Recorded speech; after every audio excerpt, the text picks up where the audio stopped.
Thank you, everybody. Yesterday, I returned from a trip from Europe where I met with leaders from across the region to seek a more peaceful future for the United States. We're working very hard with our allies, and all over the world we're working. We're going to have peace. That's what we want. That's what we're going to have. I say peace through strength. I have helped the NATO alliance greatly by increasing defense contributions from our NATO allies by over $44 billion, and Secretary Stoltenberg was fantastic. As you know, he reported that they've never had an increase like this in their history, and NATO was actually going down as opposed to going up. And I increased it by my meeting last year, $44 billion, and this year will be it'll be hundreds of billions of dollars over the coming years. And I think there's great unity with NATO. There's a lot of very positive things happening. There's a great spirit that we didn't have before, and there's a lot of money that they're putting up. They weren't paying their bills on time, and now they're doing that. And I want to just say thank you very much to Secretary Stoltenberg. He really has been terrific. So we had a tremendous success.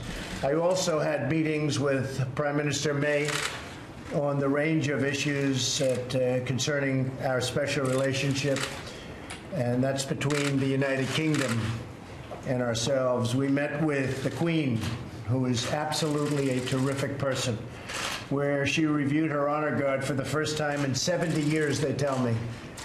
We walked in front of the honor guard, and that was very inspiring to see and be with her. And I think the relationship, I can truly say, is a good one. But she was very, very inspiring indeed. Most recently, I returned from Helsinki, Finland, and I was going to give a news conference over the next couple of days about the tremendous success, because as successful as NATO was, I think this was our most successful visit. And that had to do, as you know, with Russia. I met with Russian President Vladimir Putin in an attempt to tackle some of the most pressing issues facing humanity. We have never been in a worse relationship with Russia than we are as of a few days ago, and I think that's gotten substantially better. And I think it has the possibility of getting much better. And I used to talk about this during the campaign. Getting along with Russia would be a good thing. Getting along with China would be a good thing. Not a bad thing, a good thing. In fact, a very good thing. We're nuclear powers, great nuclear powers. Russia and us have 90% of the nuclear weapons. So I've always felt getting along is a positive thing, and not just for that reason. I entered the meeting with the firm conviction that diplomacy and engagement is better than hostility and conflict. And I feel that with everybody. We have 29 members in NATO, as an example, and I have great relationships, or at least very good relationships, with everybody. The press covered it quite inaccurately. They said I insulted people. Well, if asking for people to pay up money that they are supposed to pay is insulting, maybe I did. But I can tell you, when I left, everybody was thrilled, and that's the way this was, too. My meeting with President Putin was really interesting in so many different ways, because we haven't had relationships with Russia for a long time, and we started. Let me begin by saying that, once again, the full faith and support for America's intelligence agencies. I have a full faith in our intelligence agencies. Whoops, they just turned off the light. That must be the intelligence agencies. There it goes. Okay. You guys okay? Good. That was strange, but that's okay. So I'll begin by stating that I have full faith and support for America's great intelligence agencies. Always had. And I have felt very strongly that while Russia's actions had no impact at all on the outcome of the election, let me be totally clear in saying that, and I've said this many times, I accept our intelligence community's conclusion that Russia's meddling in the 2016 election took place. Could be other people also. There's a lot of people out there. There was no collusion at all. And people have seen that, and they've seen that strongly. The House has already come out very strongly on that. A lot of people have come out strongly on that. I thought that I made myself very clear by having just reviewed the transcript. Now, I have to say, I came back and I said, what is going on? What's the big deal? So I got a transcript, I reviewed it. I actually went out and reviewed a clip of an answer that I gave. And I realized that there is a need for some clarification. It should have been obvious. I thought it would be obvious, but I would like to clarify just in case it wasn't. In a key sentence in my remarks, I said the word would instead of wouldn't. The sentence should have been, I don't see any reason why I wouldn't, or why it wouldn't be Russia. So, just to repeat it, I said the word would instead of wouldn't, and the sentence should have been, and I thought it would be maybe a little bit unclear on the transcript or unclear on the actual video. The sentence should have been, I don't see any reason why it wouldn't be Russia. Sort of a double negative. So you can put that in, and I think that probably clarifies things pretty good by itself. I have on numerous occasions noted our intelligence findings that Russians attempted to interfere in our elections. Unlike previous administrations, my administration has and will continue to move aggressively to repeal any efforts and repel. We will stop it, we will repel it, any efforts to interfere in our elections. We're doing everything in our power to prevent Russian interference in 2018. And we have a lot of power. As you know, President Obama was given information just prior to the election, last election, 2016, and they decided not to do anything about it. The reason they decided that was pretty obvious to all. They thought Hillary Clinton was going to win the election, and they didn't think it was a big deal. When I won the election, they thought it was a very big deal, and all of a sudden they went into action, but it was a little bit late. So he was given that in sharp contrast to the way it should be. And President Obama, along with Brennan and Clapper and the whole group that you see on television now, probably getting paid a lot of money by your networks, they knew about Russia's attempt to interfere in the election in September, and they totally buried it.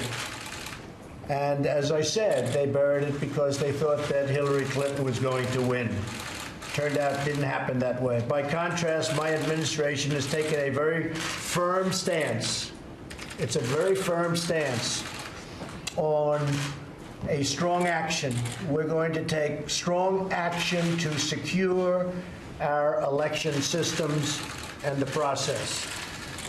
Furthermore, as has been stated, and we've stated it previously and on many occasions, no collusion.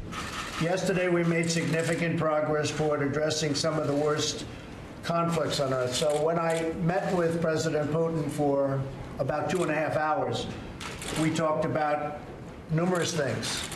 And among those things are the problems that you see in the Middle East, where they're very much involved, we're very much involved.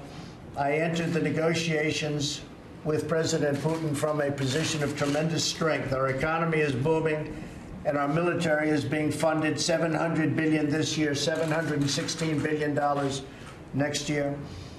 It will be more powerful as a military than we've ever had before. President Putin and I addressed a range of issues, starting with the civil war in Syria and need for humanitarian aid and help for people in Syria. We also spoke of Iran and the need to halt the nuclear ambitions and the destabilizing activities taking place in Iran. As most of you know, we ended the Iran deal, which was one of the worst deals anyone could imagine, and that's had a major impact on Iran, and it's substantially weakened Iran, and we hope that at some point Iran will call us and we'll maybe make a new deal, or we maybe won't. But Iran is not the same country that it was 5 months ago, that I can tell you. They're no longer looking so much to the Mediterranean and the entire Middle East. They've got some big problems that they can solve, probably much easier if they deal with us. So we'll see what happens. But we did discuss Iran. We discussed Israel and the security of Israel, and President Putin is very much involved now with us in a discussion with Bibi Netanyahu on working something out with surrounding Syria and specifically with regards to the security and long-term security of Israel. A major topic of discussion was North Korea and the need for it to remove its nuclear weapons. Russia has assured us of its support. President Putin said he agrees with me 100%, and they'll do whatever they have to do to try and make it happen. Discussions are ongoing, and they're going very, very well. We have no rush for speed. The sanctions are remaining. The hostages are back. There have been no tests. There have been no rockets going up for a period of 9 months. And I think the relationships are very good. So we'll see how that goes. We have no time limit. We have no speed limit. We're just going through the process. But the relationships are very good. President Putin is going to be involved in the sense that he is with us. He would like to see that happen. Perhaps the most important issue we discussed at our meeting prior to the press conference was the reduction of nuclear weapons throughout the world. The United States and Russia have 90%, as I said, and we can have a big impact. But nuclear weapons is, I think, the greatest threat of our world today. And they're a great nuclear power. We're a great nuclear power. We have to do something about nuclear. And so that was a matter that we discussed actually in great detail, and President Putin agrees with me. The matters we discussed are profound in their importance and have the potential to save millions of lives. I understand the many disagreements between our countries, but I also understand that dialogue in the when you think about it, dialogue with Russia or dialogue with other countries, but dialogue with Russia in this case, where we've had such poor relationships for so many years, dialogue is a very important thing, and it's a very good thing. So if we get along with them, great. If we don't get along with them, then we won't get along with them.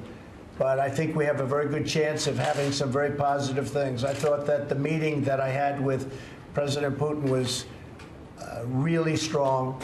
I think that they were willing to do things that, frankly, I wasn't sure whether or not they would be willing to do.